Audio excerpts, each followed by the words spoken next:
येशूने संधी धरी, प्रभु येशूने संधी धरी, फिर मागे आल्याच पाऊली, फिर मागे आल्याच पाऊली, टाक पातके येशू जवळी, टाक पातके येशू जवळी, तोच खरा कैवारी, विचार कर अंतरी मानवा, विचार कर अंतरी.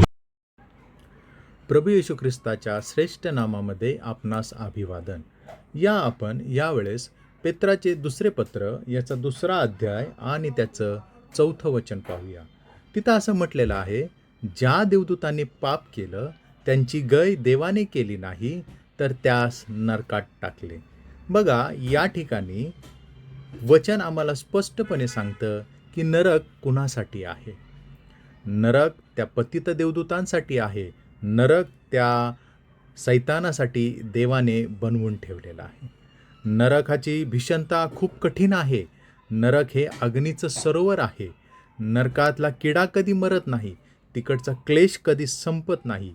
असं कठीण ठिकाण, असं भयंकर ठिकाण परमेश्वराने त्या देवदूतांसाठी बनवलेलं आहे ज्यांनी पाप केलेला आहे.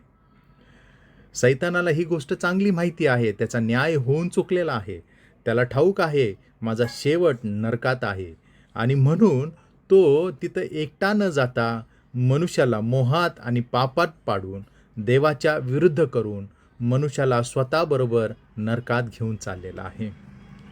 ज्यावेळेस देवाने हे पाहिलं, सैतान मनुष्याला कशा प्रकारे नरकात घेऊन चाललेला आहे, म्हणून देवाने मनुष्यासाठी एक योजना आखली. ती मनुष्याच्या उद्धाराची योजना त्यांनी प्रभू येशू ख्रिस्ताद्वारे त्यांनी आखली, आणि केवळ आखली नाही तर त्यांनी ती प्रत्यक्षात 2000 वर्षापूर्वी त्या क्रूस खांबावरती पूर्ण केली. तो परमेश्वर म्हणतो, जो कोणी माझा पुत्र प्रभू येशू ख्रिस्त याच्यावर विश्वास ठेवेल तो त्या नरकातून वाचेल.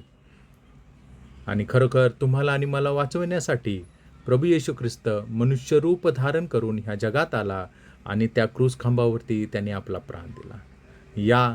जर आम्हाला नरकापासून वाचायचं असेल, त्या भयंकर ठिकाणापासून, त्या अग्नीच्या सरोवरापासून वाचायचं असेल, तर आपण प्रभू येशू ख्रिस्तावरती विश्वास ठेवूया, आणि आम्हाला आपला स्वतःचा प्राण त्या नरकापासून आपण वाचवूया.